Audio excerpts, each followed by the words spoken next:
É isso, rapaziada. 22 de junho de 2025, Oklahoma City Thunder campeão da temporada 2024-2025 da NBA.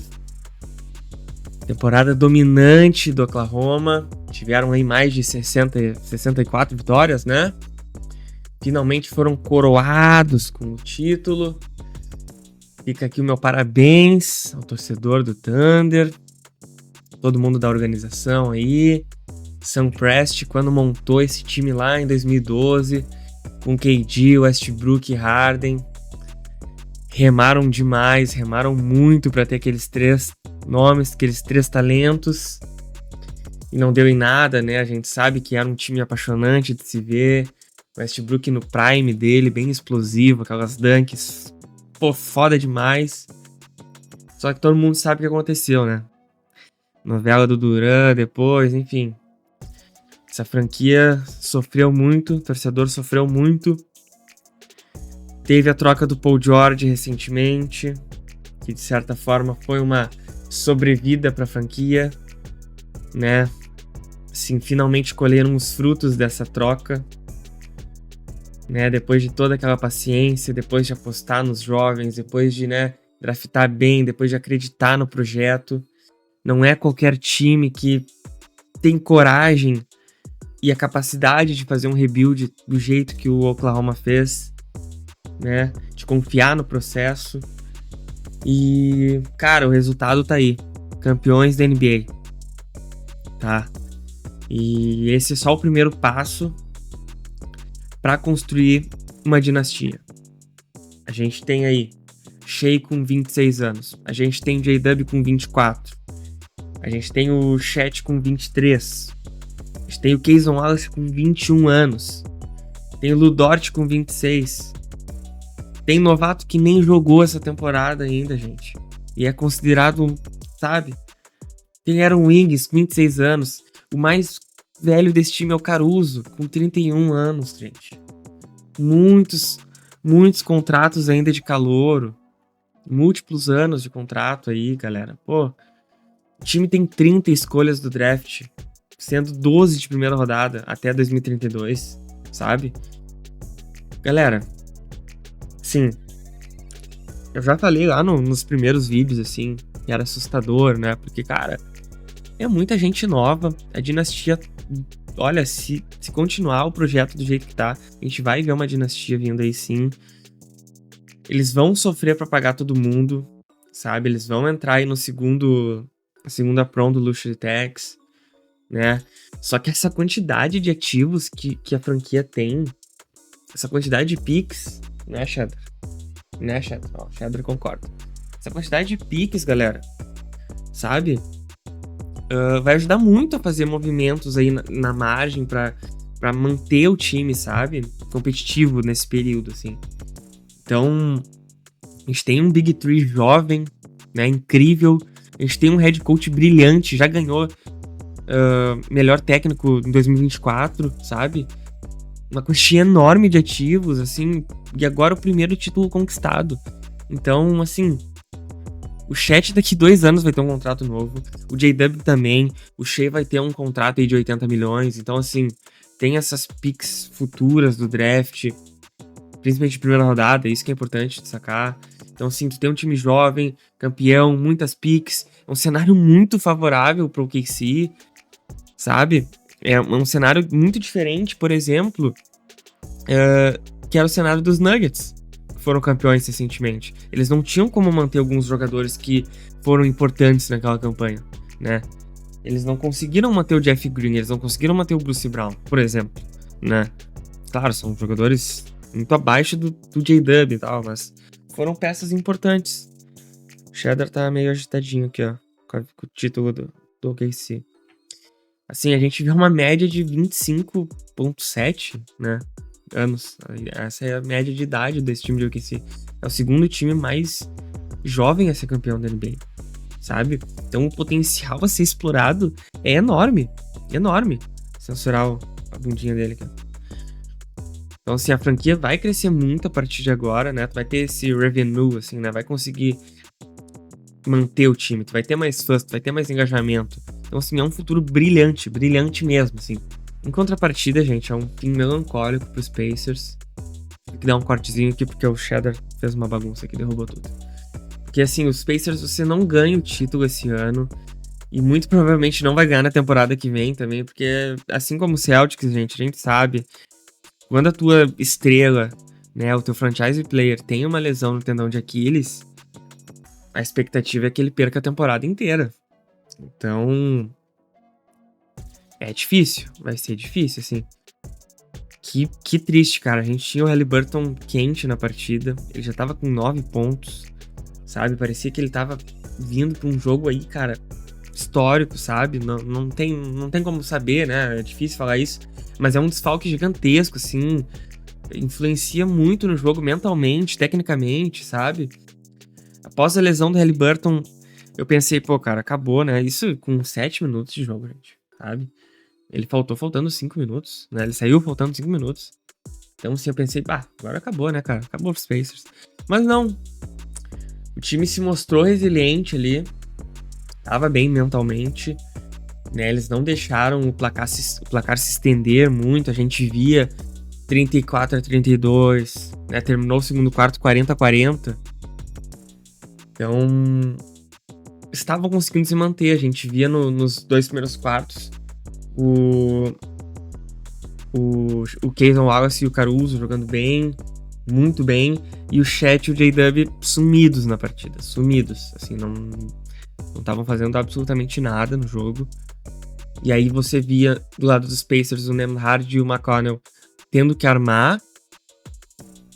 Tu tinha o Mathurin matando 2 bolas de 3 bem importantes. Você tinha o Nesmith e o McConnell tendo roubos de bola. Então, era promissor, assim, né?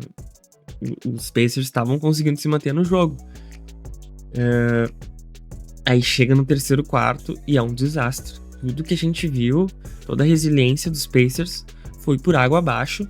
Claro, muito por mérito do OKC, é claro. Mas assim, gente, o Rick Carlisle, não dá pra elogiar ele, né? Eu elogiei o Rick Carlisle no último vídeo e o cara cometeu o mesmo erro que ele cometeu no jogo 4 e no jogo 5. Pô, cara, na boa. O cara botou o Siakam no banco, assim, o Siakam ficou mais de 5 minutos no banco, gente. Assim, era uma partida que era pro Siakam ter 38-40 minutos, galera. O Siakam não pode ficar no banco no jogo 7. Ainda mais no momento que o jogo tava. O jogo tava disputado. O jogo tava em aberto ainda. A gente tá falando, a gente veio de um 40-40. Por que o Siakam veio pro banco? Aí você bota o Tony Bradley e o Bryant no jogo? Como assim, gente? Esses dois tu usa no garbage time. Ou que o Rick Carlisle queria usar o Siakam no garbage time. Não dá pra entender. Não dá pra entender mesmo, assim. Assim, tu via o TJ McConnell jogando sozinho no terceiro quarto. Chegou se eu não me engano ali, no final do terceiro quarto, os Pacers tinham 20 pontos no terceiro quarto. E o TJ McConnell tinha 12 desses 20 pontos. Então, assim, o cara tava jogando sozinho. Sim, ele teve 3 turnovers, mas é justamente por isso, porque ele não tinha ninguém pra acompanhar ele ali. Não tinha ninguém. E aí, é nesse momento que o OKC consegue 5 steals, 2 blocks, 5 rebotes ofensivos. Você via o Chet e o J-Dub entrando na partida, no terceiro quarto, e em contrapartida tinha o TJ McConnell sozinho no jogo, sozinho. Então, assim, pessoal, a quantidade de turnovers dos Pacers, assim, a gente, eu vou botar na tela, os Pacers tiveram o triplo de turnovers que o OKC, 21-7. O time dos Pacers tiveram uma violação de 5 segundos, gente. Eu nunca tinha visto isso num jogo 7 final de NBA, galera. Um time teve uma violação de 5 segundos, é inadmissível, inadmissível. Mas, assim, cara, eu sei que tem muito mérito do OKC, tá? É óbvio, muito mérito do OKC, porque depois do intervalo, né, no início do terceiro quarto, a gente via que o time tava ajustado, né? Assim, como eu disse, você via o OKC conseguindo matar 5 bolas de 3 no terceiro quarto, né? Você via o Chet e o J-Dub entrando na partida, como eu disse. Que Eles estavam sumidos no primeiro, segundo quarto. Então o Dagnaut conseguiu arrumar isso no intervalo. Então é mérito do OKC. Eu não posso ficar só, né, demérito dos Pacers. Não, que o Carlisle fez cagada, fez. Mas mérito do OKC também. Né, você só viu o TJ marcado um lado. Então, assim, é aí que desandou a maionese dos Pacers. Só tinha o TJ McConnell jogando. E aí, cara, do quarto período ali, jogo ruim no quarto período, horrível, jogo péssimo. Assim, tu até via ali o time do OKC cometendo bastante falta, até eu vi a galera na rede social, assim, um pouco, os torcedores do OKC nervosos, assim, que... Porque, a gente viu ali os Pacers diminuir a vantagem para 10 pontos, o time do OKC não tava pedindo timeout, o Shea tava com 5 faltas, desespero no Twitter, assim, meu Deus, e agora? Gente, eu tava olhando esse jogo, não é possível, a quadra não me passava isso, o que eu tava vendo não me passava uma reação dos Pacers. Eu vi o Mathurin jogando sozinho ali, fazendo uns lances livres, mas só, não me parecia que ia ter uma virada histórica dos Pacers no quarto período, não, desculpa, a quadra não transmitia isso, não nos passava isso, tá? E então, enfim, em relação aos Pacers, cara, fica aqui o meu respeito, tá? Eles fizeram uma campanha respeitável, eles lutaram até o final, jogaram até onde podiam jogar. Haliburton já tava no sacrifício aí nas últimas partidas, né? Conta da lesão da panturrilha, derrubou outra coisa aqui. Confesso que a franquia ganhou um pouco do meu carinho, sim. Pra quem gosta de basquete, você sabe que esse time é muito legal de assistir. É um time que não é centrado numa única super estrela. Claro, tem o Haliburton, que é o centro do time, mas, né, existia ainda essa discussão se ele é uma super estrela ou não. Mas é um time que prioriza o coletivo, né? Prioriza o trabalho em equipe. Você vê o TJ McConnell e o Siakam pedindo desculpas, chorando agora no final da partida. Galera, o Siakam e o TJ McConnell são os últimos que tem que pedir desculpa, né? E assim, complicado, assim, tu vê o McConnell chorando, pô, não tem como tu não te emocionar com isso, né? Mas, cara, a franquia tá com o futuro em aberto. Hoje mesmo, né, domingo, dia 22, o time abriu mão da sua pick de número 23 do draft, em troca de uma pick de primeira rodada do ano de 2026, né, com os Pelicans. Né, tem a questão do contrato do Myles Turner, que a franquia tentou adiar ao máximo, mas eles vão entrar na Luxury Tax por conta disso. Então, assim, o futuro do Space já está em aberto, é difícil eu comentar, dar uma opinião sobre o que eu acho que eles vão fazer, ou o que eles devem fazer. É muito difícil, tem muitas opções mesmo, né? É que nem o Boston Celtics, assim, tá em aberto, né? Não tem o que dizer, eu já comentei nos vídeos anteriores, o leste tá em aberto, e os Pacers é uma incógnita, né? Uma incógnita. E já sobre o OKC, cara, o Shea é o primeiro MVP a ser finals... Não, é o primeiro MVP a ser campeão desde o Stephen Curry lá em 2015. Desde o Stephen Curry em 2015. Ele entra numa seleta lista aí de pessoas que foram... Jogadores que foram MVP, cestinhas da temporada, melhor campanha da liga, campeões... Olha o Cheddar aqui. O gato tá louco. E finals MVP. Ele se junta aí com o Shaq, com o Jordan, com o Kareem Abdul-Jabbar. Então, assim, olha a lista que o Shea entra. Ele é o quinto jogador a ter 25 pontos e 10 assistências num jogo 7 de finais da NBA. Também entra numa seleta lista. Olha, ele tá mordendo tudo. E aí, cara, partida sensacional. Tu via que ele não tava desesperado. No quarto período ele até teve alguns arremessos questionáveis, tá?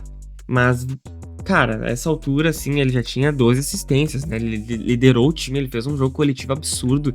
Ele teve um turnover com 12 assistências, gente. Isso é muito raro na NBA, sabe?